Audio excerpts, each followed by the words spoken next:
కూర్చోరా నాయన. ఇది రాహుల్ గాంధీ ఆ రోజు వేసిన ట్వీట్. ఒక్కసారి చూడాలి మీరందరూ కూడా. ఏమన్నాడు? 30 లక్షల మంది నిరుద్యోగులు కేసీఆర్ గారి పాలనలో నష్టపోయారు. వాళ్ళందరికీ మనకు హిందీ వస్తుందో రాదో అని తెలుగులో ట్వీట్ చేసిండు రాహుల్ గాంధీ. మొదటి సంవత్సరంలోనే 2 లక్షల ఉద్యోగాలు ఇస్తా అని రాహుల్ గాంధీ చేసిన ట్వీట్ ఇది. ఇవాళ నేను అంటా ఉన్నా, రాహుల్ గాంధీ గారు, నీకు తెలుగు రాదని మాకు తెలుసు, నీకు తెలివి లేదని కూడా మాకు తెలుసు, నీకు భాష రాదు, మా బాధ తెలియదు, నీకు మా భాష రాదు, మా బాధ తెలియదు. అందుకే రాహుల్ గాంధీ నీకు అర్థమయ్యే భాషలోనే చెప్తా ఉన్నా, నీ భాషలో చెప్తా ఉన్నా. देश भर में मोहब्बत के दुकान के डिंडोरा पीटने वाले राहुल जी, क्या आपको याद है हैदराबाद और अशोकनगर चाय की दुकान याद है आपको? चाय पे चर्चा याद है कि नहीं? जहां आपने 3 साल पहले बेरोजगारों से झूठे कस्में आपने खाई, झूठे वादे किए, वहीं से जहां आपने एक तस्वीर लेके ट्विटर में डाल के हमारी युवा को बहकाया, तकदीर बदलने का वादा किया, जहां उन्होंने आपको पूरी तरह से तहे दिल से आपका शुक्रिया अदा किया। याद है वो चाय का अड्डा अशोकनगर का? मैं राहुल जी से पूछना चाहता हूं, आज आपसे पूछते हैं राहुल जी, क्या हुआ आपका वादा? क्या हुआ 2 लाख नौकरियों का वादा? क्या हुआ जॉब कैलेंडर का वादा? क्या हुआ 4000 रुपया बेरोजगार भत्ते का वादा? क्या हुआ हमारे बहनों को स्कूटी देने का वादा? क्या हुआ युवाओं को 10 लाख इंटरेस्ट फ्री लोन देने का वादा? हम पूछते हैं राहुल जी। राहुल जी, तेलंगाना युवा जान चुका है, जाग चुका है। आपका बनाया हुआ नॉमिनेटेड चीफ मिनिस्टर आज हमारे यहां के युवाओं के जॉब देने के बजाय दिल्ली में आपका जेब भर रहा है, दिल्ली में राहुल गांधी का जेब भर रहा है। तेलंगाना में नोटिफिकेशन नहीं है, पूरा का पूरा लूटिफिकेशन चल रहा है। इसलिए हर बेरोजगार की धड़कन चीख चीख कर कह रही है, आपकी मोहब्बत की दुकान नहीं है, धोखे का मकान है। 3 साल पहले कांग्रेस ने इसी जगह से यूथ डिक्लेरेशन किया था। आज इसी जगह से तेलंगाना का नौजवान कांग्रेस का डेथ डिक्लेरेशन लिखने के लिए तैयार है। राहुल जी, मैं आपसे कहता हूं, కొలువుల కుంభమేళా అన్నారు, కొలువుల కుంభమేళా అన్నారు, ఇవాళ కుంభకోణాల కుంభమేళా చేస్తా ఉన్నారు.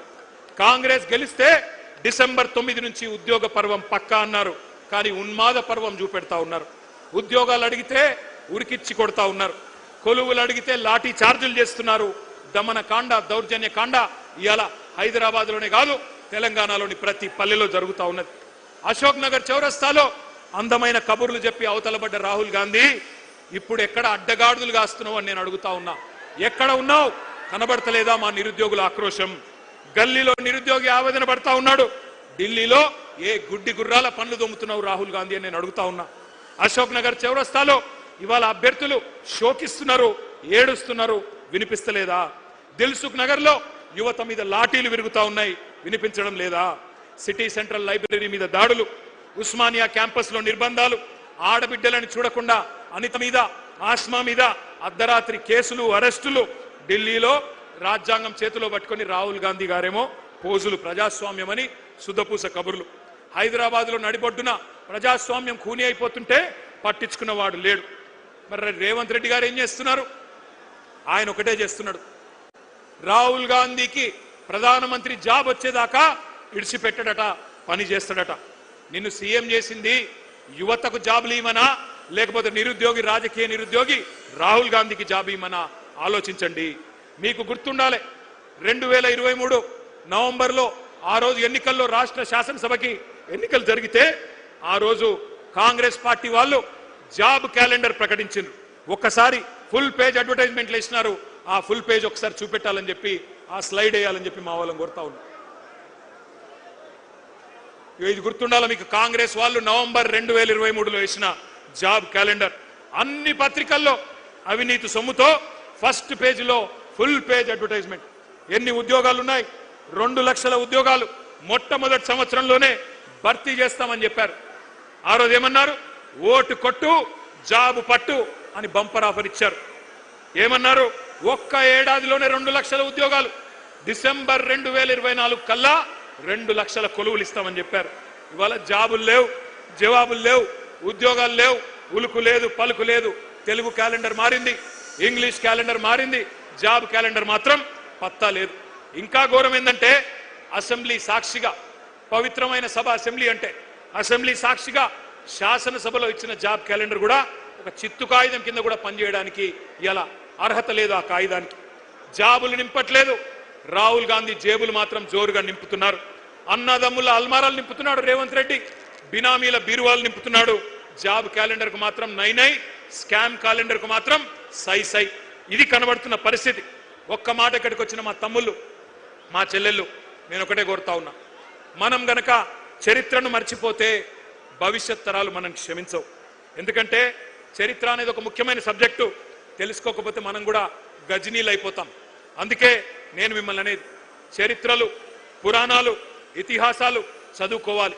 చదువుకోకపోతే దుర్యోధనులు, దుశ్శాసనులే తిరిగి వచ్చి మేమే పాండవులం అని చెప్పి నాకు చెప్పుకుంటారు.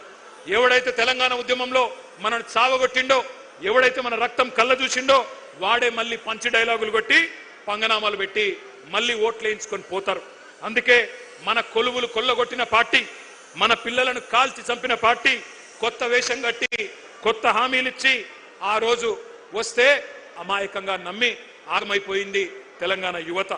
1952లో 1969లో తెలంగాణ యువత గుండెల్లో గుణపాలు దింపిందే కాంగ్రెస్ అనే దిక్కుమాలిన పార్టీ, ఇందిరమ్మ రాజ్యం. ఈ దుష్ట కాంగ్రెస్ మీదనే కదా ఆ రోజు మలిదశ పోరాటంలో కూడా మన యువతరం కొట్లాడింది. వేల మందిని బలి తీసుకున్న కూనీకోర్లు వీళ్లే కదా.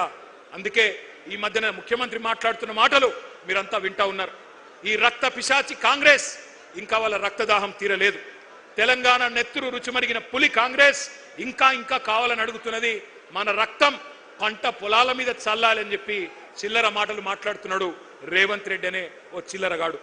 నేను ఒకటే అంటా ఉన్నా, ఈ కాంగ్రెస్ డిక్లరేషన్లు, రైతు డిక్లరేషన్ కావచ్చు, యూత్ డిక్లరేషన్ కావచ్చు, ఎస్సీ ఎస్టీ బీసీ మైనారిటీ మహిళా డిక్లరేషన్లు కావచ్చు, ప్రపంచ చరిత్రలోనే అతి పెద్ద మోసం అంటూ ఏదన్నా ఉందంటే కాంగ్రెస్ ఇచ్చిన మేనిఫెస్టో అని చెప్పక తప్పదు. మీరంతా చదువుకున్న పిల్లలు, విశ్వవిద్యాలయాల నుంచి వచ్చిన పిల్లలు కూడా ఇక్కడ ఉన్నారు. ఉస్మానియాలో, కాకతీయ నుంచి వచ్చిన పిల్లలతో నా ప్రార్థన, మంచి పిహెచ్డి థీసిస్ తయారు చేయండి. ఓటు కోసం కోటి మోసాలు, కాంగ్రెస్ నాటకాలు అనే ఒక థీసిస్ చేయండి. అందరూ కూడా, దేశమంతా కూడా తెలిసి రావాలి. ఎంత విచిత్రం అంటే ఈ మధ్యన కొన్ని మాటలు వింటుంటే నాకే నవ్వు వస్తున్నది. రేవంత్ రెడ్డి ఈ మధ్యన కొన్ని వేదికల మీద నీతి సూక్తులు చెప్తున్నాడు. మాట శాశ్వతం, అధికారం శాశ్వతం కాదు అని రేవంత్ రెడ్డి అనే దౌర్భాగ్యుడు చెప్తుంటే కూడా వినాల్సి వస్తున్నది. ఏం చేయాల కర్మ.